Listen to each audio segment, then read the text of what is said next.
Welcome back. On the show, I've got a very special guest, as he is the Wiregrass Daily News sports director, and he's got a podcast called the Phillip Jordan Podcast. Please welcome to the show, Phillip Jordan. Thank you, Richard. I appreciate you having me on this Friday afternoon, just afternoon here in Alabama, but a cold day in down here in Southeast Alabama too as well. But appreciate you having me on. Yes, absolutely. It has been cold. I appreciate you joining the show. A lot to talk about since the last time you've been on the show. We just had early signing day. Oregon with the #1 recruiting class, but Auburn starting to creep up. They are number 8 right now. I think that, you cover Auburn in the Wiregrass. What was your thoughts on Auburn being the number 8 recruiting class? And are you concerned that Holden Grenier and Hank Brown entered the transfer portal? Well, the quarterback thing, I'll just jump on that real quick. Not shocked, which, Hank Brown has not officially said he's going in. We know Holden Garner is. But Holden Garner is just holding a roster spot anyways. So that's not no big deal for Auburn. I think I'm gonna call my prediction here. I think Hank Brown ends up at UAB with Trent Dilfer, because that's who he played for in high school and all that stuff. But look, Deuce Knight's coming in. I think Auburn's going to go portal quarterback hunting. So all the other quarterbacks outside of Walker White probably know the writing's on the wall that they're not going to be playing next year.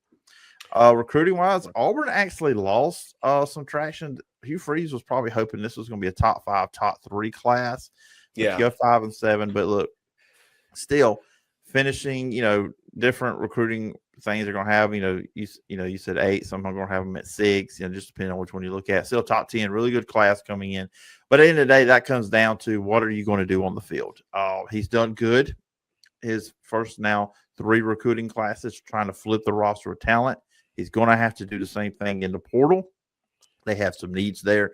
They have to fill as well. But at the end of the day, the recruiting stuff sounds nice. It's good to get excited about it. But hey, Richard, they got to perform on the field 6 and 7 and 5 and 7. That's not going to cut it. Year 3, I think Hugh Freeze is on the hot seat. Oh, absolutely, he's on the hot seat. Let's talk about some of these recruits in this recruiting class. You got to start with the quarterback, Deuce Knight. He is a 4-star quarterback. He is 6'2". He's out of Mississippi. I think that he is going to be more of a pocket passer, but he can also run the football. I don't think that Auburn is going to put all their eggs in one basket and Deuce Knight is going to start week 1. I think they go into the transfer portal. I've said on my show, possibly Miller Moss, possibly Jackson Arnold. They don't want to make the same mistake like they made with Peyton Thorne. But what has been your takeaway on Deuce Knight as far as what he could end up being at Auburn?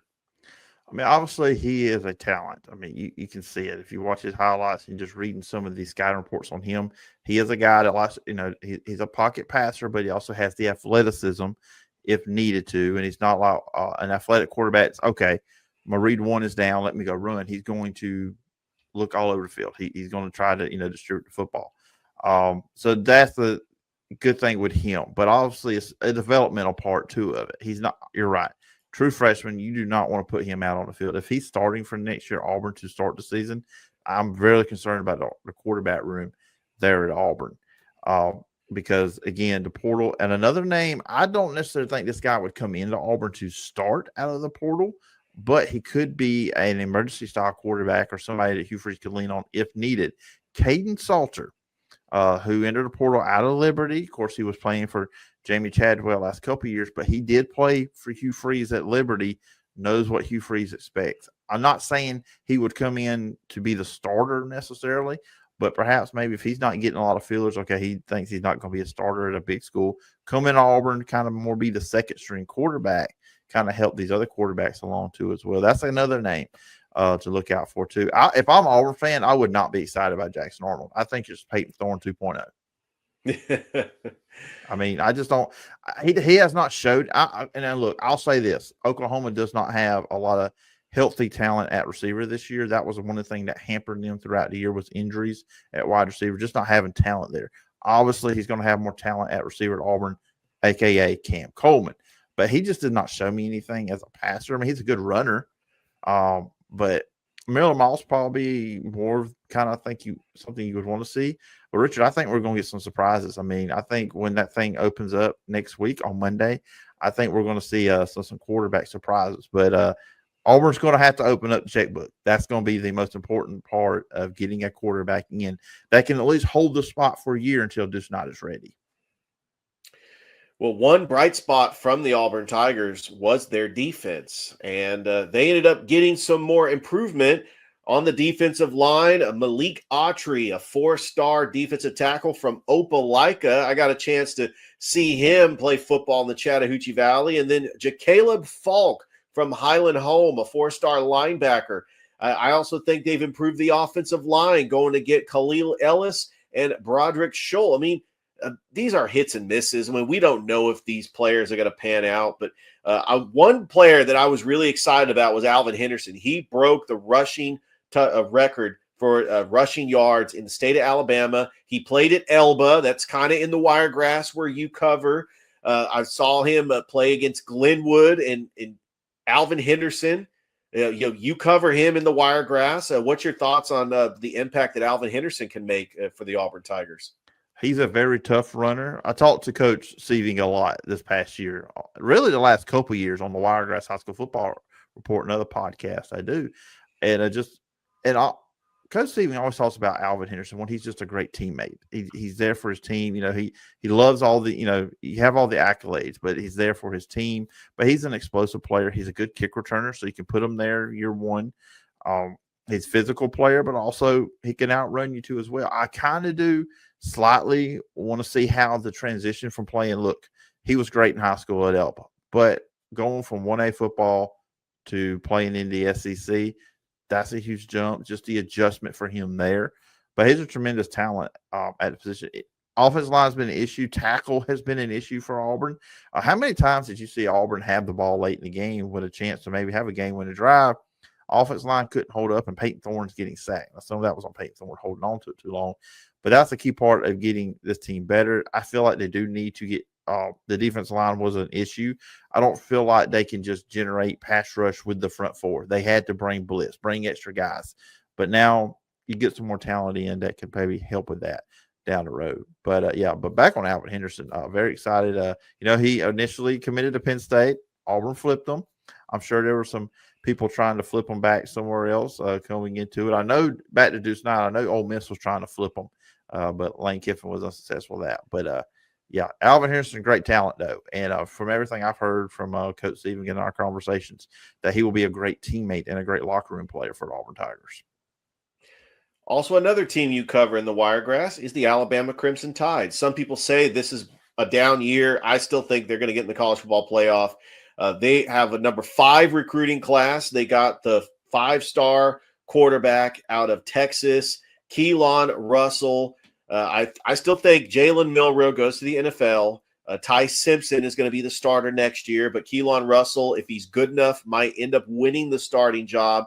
Just another solid recruiting class, and Alabama fans just need to calm down. I mean, Kalen DeBoer is not going to be what Nick Saban does. Nobody's going to do what Nick Saban does, especially with the landscape of college football, the NIL and the transfer portal. We will never see what Alabama did ever, and I don't even think it's close. But what was your impressions of Alabama's recruiting class as they finish in the top 5? Just a good class. I was bringing talent. Alabama's going to bring in that talent anyways. I'm not sure that they're not going to get a transfer quarterback, though. I don't know who. I don't have any like projections on that, but I wouldn't be shocked if Alabama has a quarterback because I don't think Ty Simpson's it. Keelan Russell's not ready. I mean, there's a lot of Alabama fans out there too that are hoping Jalen Milroe's not back. There's a portion of the fan base that do not care for him, and it's going to be interesting to see if he comes back or not because he's a very hit or miss quarterback. He's streaky. He's either great or he's bad. And honestly, he had great moments against Auburn. He wasn't great against Auburn either. I mean, he had 3 turnovers in the game. Yeah. So that's kind of like the issue with Jalen Milroe. And look, he goes to the NFL, more power to him.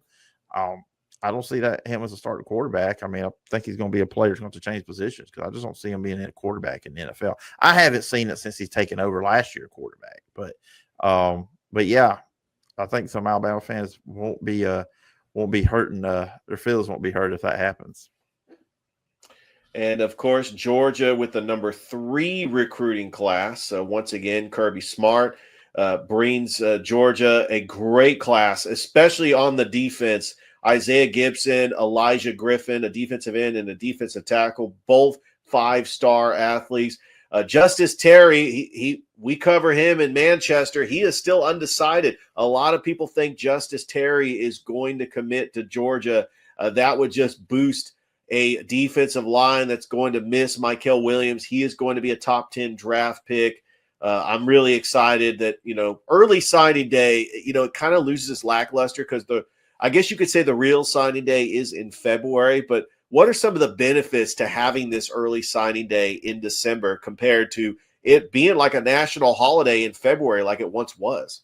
I wonder what kind of benefits there are for it. I mean, coaches right now are getting ready. You have coaches this week. We're getting ready for the conference championship games, and I know they moved it up a little bit so it wouldn't kind of interfere with the playoff stuff. But I don't even remember last year with the bowl preparation. Hugh Freeze talked about how he had to deal more recruiting than actually preparing for a bowl game. I don't know. I just prefer the February deal. They said this is supposed to help coaches, but I probably, if I was a coach, I wouldn't really care for it. Because I think also it kind of gets lost in the shuffle. Because, look, on Tuesday night, we're talking about the college football playoff rankings just from a news standpoint. And then turning around, and then you have signing day on that Wednesday. I think signing day now is not as big of a deal as it was because it's not in February, kind of a standalone thing. It was usually kind of like the week between the conference championships in the NFL and the Super Bowl. So it's kind of like a big day there. But yeah, I feel like it's not as big of a deal as it once was just because where it's at, what's going on. I kind of wish they'd just go back to the February day, but I don't think we're going to see that. All right, well, let's go ahead and talk about these conference championships because the last playoff ratings before the conference championships came out on Tuesday, and the biggest controversy was that Alabama was ranked number 11, Miami was 12, Ole Miss and South Carolina were ranked below Miami, which that tells you that the committee thinks that Alabama is head and shoulders better than Ole Miss and South Carolina. Now, here's some playoff scenarios for you. I do think if Clemson happens to beat SMU, if it is a close game, I don't think the committee is going to drop SMU below Alabama. But if SMU wins, Alabama's in the college football playoff. If Clemson has to blow out SMU for SMU to completely drop out of the college football playoff. But let's go ahead and preview some of these games that will have an impact. And as you can see, I got a cool graphic there. Texas and Georgia. Really, I don't think this impacts the college football playoff because both teams are getting in. What do you think?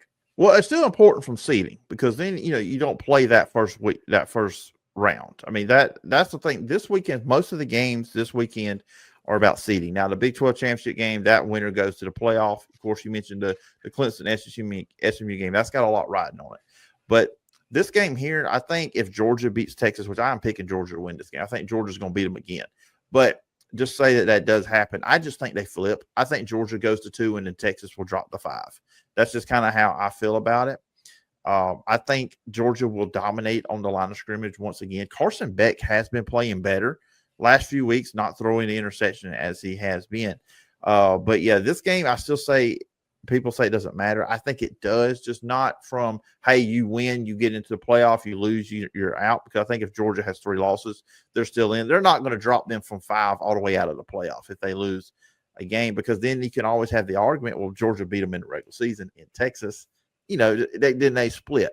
But I think Georgia wins, but it is important. It is important from the fact is seeding. That's the main thing I think for conference championship weekend is seeding for these games. Well, in this game, which is being played tonight, is going to be very important for seedings because the Big 12 winner and the ACC winner is rooting heavily for UNLV, because if UNLV beats Boise State, they are automatically going to get the 12 seed. Boise State, you look at them ranked 10th. They are going to get a first round bye and the number 4 seed if they win this game. Now, this game was in Vegas in the regular season, and it was a very close game. But this game, are you going to have your eye on this game tonight just because it could affect the seeding for the other conferences? Yeah, I'll be watching this game. This will be squarely on TV. I'll be fully locked in on this one. Yeah, this is big because of Boise wins, they're in. Now, look, that seeding thing, the way they're doing it, I'm sorry, I'm for the top 5 ranked conference champions automatically get in, but they should not get the top 4 seeds. This should be 1 through 12 because Richard, Boise is not the 4th best team in college football. Just like ACC champion is not the 3rd best team. So that's where they need to fix this thing, because especially on the Boise side, no offense, but they've struggled with some Mountain West teams. Won games, and that's the important part. They won. I think Boise should win this game. But again, it just feels weird to say that this team could be the 4th seed in the college football playoff. They're not the 4th best team in college football. That's a flaw in our system. Now, there's a very small percentage. If Tulane or Army, actually Army's the one that's ranked. If Army blows out Tulane and UNLV wins a close game, the committee might look at Army, and possibly UNLV and Army could get in, and they could leave Clemson out. I don't know if Army jumps Clemson, but it's a very small percentage. So that American Conference kind of has an impact, but it really doesn't. And that just means that game against Navy is going to be just a glorified exhibition game. Oh no, it's more than that. When those two teams get together, it's one of the best games out there. I kind of hate. Oh yeah, of course. But it has nothing to bowl games next week though. I hate that because but it's just because of the playoff schedule. So some bowl games get moved up to the same weekend as Army Navy. We got 2 or 3 bowls that start that Saturday too as well. So it won't be a standalone game like it always is. But well, I'll go tell you, maybe I'm biased because you see the hat I'm wearing. I will never bet against John Sumrall in a conference championship game. He was 2-0 at Troy in 2 years. I think Tulane's going to win that one. So I'm not betting against John Sumrall ever. All right, let's move on to the Big Ten Championship, 8 o'clock on CBS. Penn State, Oregon. I know that everybody wanted to see Oregon and Ohio State, but Michigan kind of spoiled the party there for Ohio State. I think Oregon wins this game. Penn State, I think because they'll have 2 losses, are going to drop to the 6th seed. A lot of people are thinking that Notre Dame is kind of locked into that 5 seed unless Oregon loses. If Oregon loses, they will be the 5 seed, and Penn State might even be the 1 seed. Okay, I want to ask you a question before I answer this game. Tell what I think about this game. Would you rather see Oregon versus Penn State or Oregon versus Indiana? Oh, a very good question. So Indiana, which got exposed against Ohio State, and Oregon beat Ohio State by 1. Penn State loses to Ohio State in Happy Valley by 7. I'm just not a believer in Indiana. They're going to get in the college football playoff, but whoever plays them is going to have an easy win. And they're projecting that it's going to be Georgia in Indiana if Georgia loses to Texas. Yeah, I just asked that just because I look at this game. Penn State's going to get blown out. I mean, Penn State does not belong in these games. They have shown that. The Ohio State game was close by the scoreboard, but it really wasn't. That game was no one believed that they were going to beat Ohio State. No one believes they're going to beat Oregon. James Franklin, I mean, his teams are paper tigers. They look good on paper. But they get in these big games against these big teams, and they just don't show up. And that's what's going to happen here. I think Oregon will go undefeated into the college football playoff. Penn State ain't winning this game. Oregon's going to win this game by 2 or 3 touchdowns. I agree. I'm more like Penn State's got to prove this. They can beat a good team until I believe they can beat a good team. They are the Ole Miss of the Big Ten. So you're saying, because it's looking like Penn State's going to lose this game, they're going to be the 6th seed, that first round playoff game could be Alabama at Penn State. Who do you got in that game? I just said what I said, but then Alabama's 3 losses are on the road. Except the only time they look good on the road is when they went to Baton Rouge. But, a lot of people who don't know the history of that, Alabama's been really successful in Baton Rouge. I would probably go Alabama just because they have players that have won games and Penn State haven't. But going up to Happy Valley, and good, Richard, that will be a night game. So that would probably be a whiteout too at Happy Valley. And that would be an interesting environment for Alabama to go into. I don't know. It's kind of like flipping a coin because you just don't know which Milrose is going to show up when they go on the road. I would probably slightly favor Alabama, though, just because I think they're just more talented and they have players that have been in these big games before and won some big ones. Penn State just hasn't. Again, you have to prove to me you can win a big game until I believe you can do it. All right, Phillip, real quick, because I know you got to get out of here. We got 2 more conference championships. I think Arizona State wins, but it just depends on what happens in Boise State, UNLV. The winner of this game is probably going to get the 12th seed. I'm going Arizona State. I've liked what Kenny Dillingham has done, former Auburn assistant coach. I feel like they're a hot team right now, so I like Arizona State. All right, and finally, SMU versus Clemson. I think SMU, they are a slight favorite. I think they do win this game. But if Clemson wins this game, how far does SMU drop? And does SMU become that second ACC team that gets into the college football playoff, which would knock Alabama out? That's going to be the interesting thing. I think everybody that's the Danny Canados of the world are going to be rooting for Clemson in this game because they want to. That's the opportunity for Alabama not to make it. If Clemson wins, it's a close game against SMU. I agree with you also that if SMU was to get blown out in this game, Alabama stays in. I think Clemson wins the game. I think it's a close game. It's a fun game to watch. I'm looking forward to it. And then the question will be on Sunday. Do they put in a 2-loss SMU team out of the ACC or a 3-loss Alabama out of the SEC? Because I feel like there's a lot of people outside the SEC that will look at it that SMU should be in over Alabama. But we all know, hey, look, I hate to say it, at the end of the day, this is a TV show. They have obviously showed that they favor brands, obviously. So, and we saw it happen last year with the 14 playoff with Alabama and Florida State. So it's that will be the most drama on Sunday when they release the final rankings in the bracket. If Clemson wins, do they put in Alabama or SMU? That will be probably one of the more intriguing things we will see. But, Phillip, SMU is the better story. You remember the death penalty that happened in 1987 that derailed this program for 20 years. To see SMU in another conference get into the college football playoff, it's a feel-good story, especially if you are a old-school SMU fan that grew up watching Eric Dickerson and Craig James in the backfield for the Pony Express. I'm just going to say that's a great story. I agree with you, but if they get in as conference champions, that'd be great. But Alabama's in the SEC.